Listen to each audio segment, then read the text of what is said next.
Good morning, everyone. Welcome. My name is Menachem Creditor. It's my honor to serve as scholar in residence and rabbi for UJA Federation of New York. We bring you Torah, music, blessing, and community every weekday.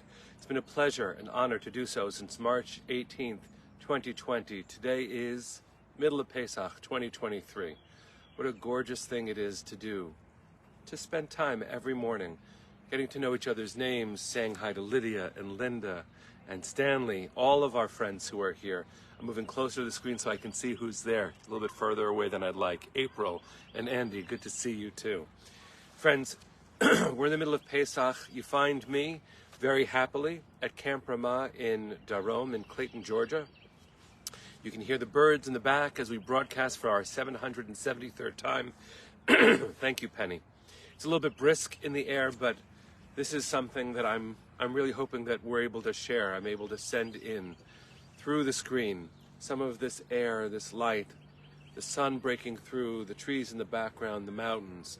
There's something good about being in a different place. As it says in tradition, Mishaneh makom mishaneh mazal. You change your location. Sometimes the world and fate changes a little bit. So welcome, everyone. Chag Sameach. We're in the middle of Pesach. Today is the last day of Chol HaMoed, the intermediate days. And tonight we'll begin the final full holiday part of Pesach. So let's take a second. It's good to see all of you here. Hope you and yours are safe and well. Let's sing a bracha, learn a little bit of Torah, and wish each other a good day, friends. Here we go. Ya lai lai lai lai, didi ya lai lai lai, didi ya lai lai lai lai, ay ay la lai lai. Baruch atah Adonai Eloheinu melech haolam asher kiddushanu b'mitzvotav v'tzivanu la'asok b'divrei Torah la'asok b'divrei Torah hafoch ba v'hafoch ba la'asok b'divrei Torah. Tani ai lai lai lai lai, tani ai lai lai lai, tani ai lai lai lai lai, ai ai la lai lai. So friends, because today is the last day of Chol HaMoed, won't be able to broadcast until Friday morning. And actually then, depending on when my flight is, I might be broadcasting late. I promise we'll let you know. But I wanted to talk about something that has been rocking our world over the last number of days. And it isn't the most cheerful, but it's a very important thing to name. I wanted to dedicate today's learning to the memory of Maya and Rena and Lucy D. Maya and Rena were daughters of the D family, and Lucy was the mother in the D family. There was a terrorist attack on their car. Right ahead of them, their father was driving, and their car was attacked by a terrorist who riddled the car with guns. Rena and Maya died instantly, and Lucy, their mother, just died from her wounds just yesterday, 2 days ago in the morning. And the funeral and the way that we're talking about the story, including Lucy having donated 5 of her organs to save 5 lives. What I wanted to make sure that we pointed to today was, number one, that our family has been hurt. Our family has been wounded. And in the midst of so much going on in the world, especially in Israel, where the struggles to any outside observer might be our family at our family. And in some ways that's true.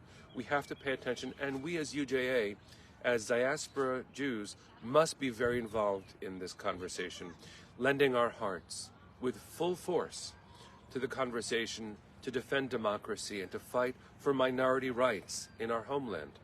That's what it is to be a Zionist.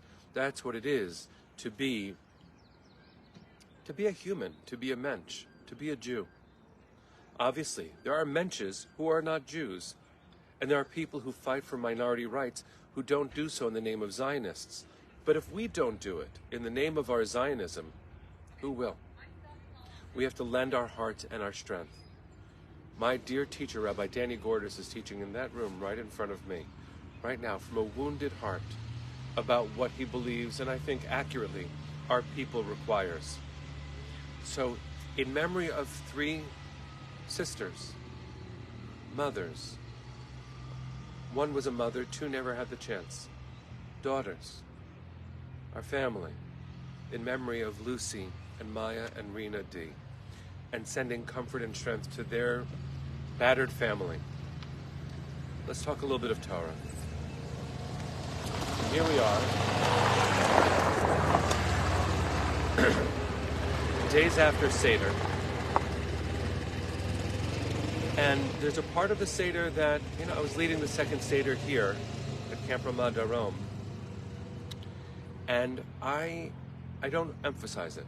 It's in the Haggadah, and maybe you know about it, but a lot of people do not. And I think we'd be shocked to see it in the Haggadah. You see, when we open the door for Elijah, a lot of us sing, Eliyahu Hanavi. We sing to Elijah the prophet. But there's actually a paragraph that was written after the Crusades that's in the Haggadah. The Crusades, obviously a very violent time, where Christian fundamentalists were attacking Jews in Israel and around the world. The verses of this paragraph begin with Shvo chamatcha al hagoyim. Pour out your wrath upon the nations who do not recognize you, who hurt your people. God, you hurt those who hurt us. Now, I don't say that paragraph. I can't say that paragraph. It's not what I believe about God. It's not what I believe about my neighbor. Wrath doesn't help anyone, except there's a beautiful teaching, and I'm not sure where it originally came from, but I saw it shared recently by my friend, my teacher, Rabbi Jordan Saffer. He's head of school who lives in Sharon, Massachusetts. Really wonderful teacher in our world. You should find him online and learn from him, Rabbi Jordan Saffer.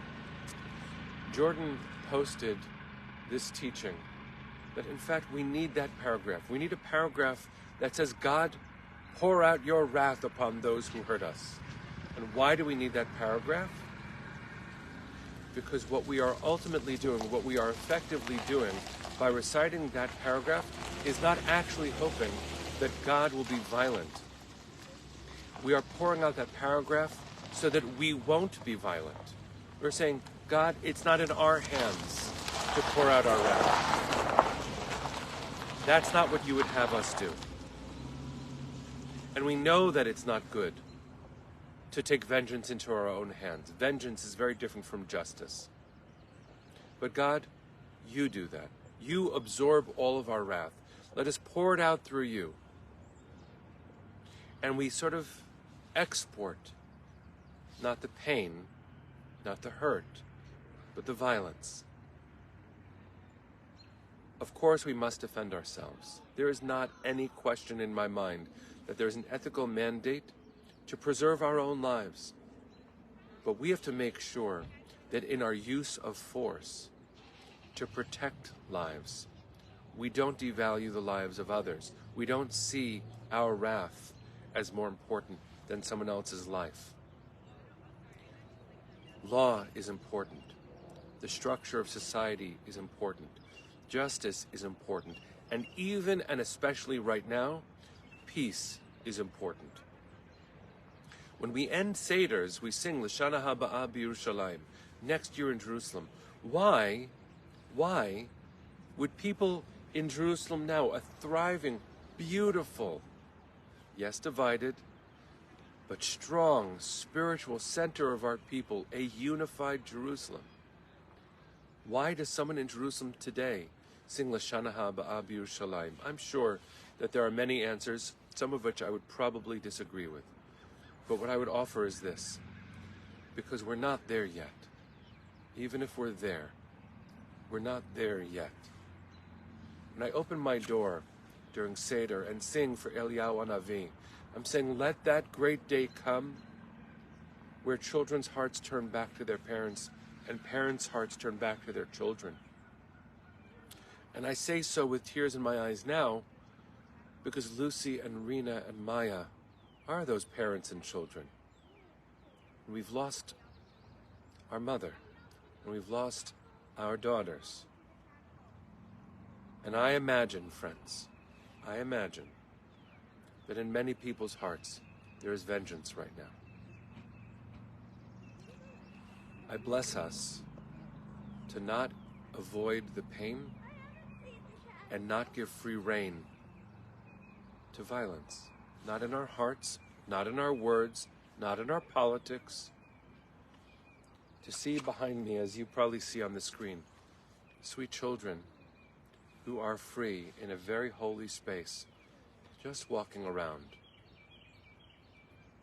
That's what we want for every child, on every side of every border. I bless you, your inner child, them, their child, their children, their children's children.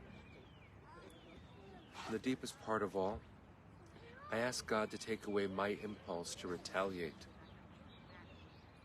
and to preserve my impulse to protect. This is a really complicated thing to try to do. And as we go into the final days of Pesach, the seventh day of which is supposed to commemorate the splitting of the sea, let's remember the lesson there. The sea split, we ran through it, the sea collapsed again on the Egyptians, and when Bnei Israel, when the Israelites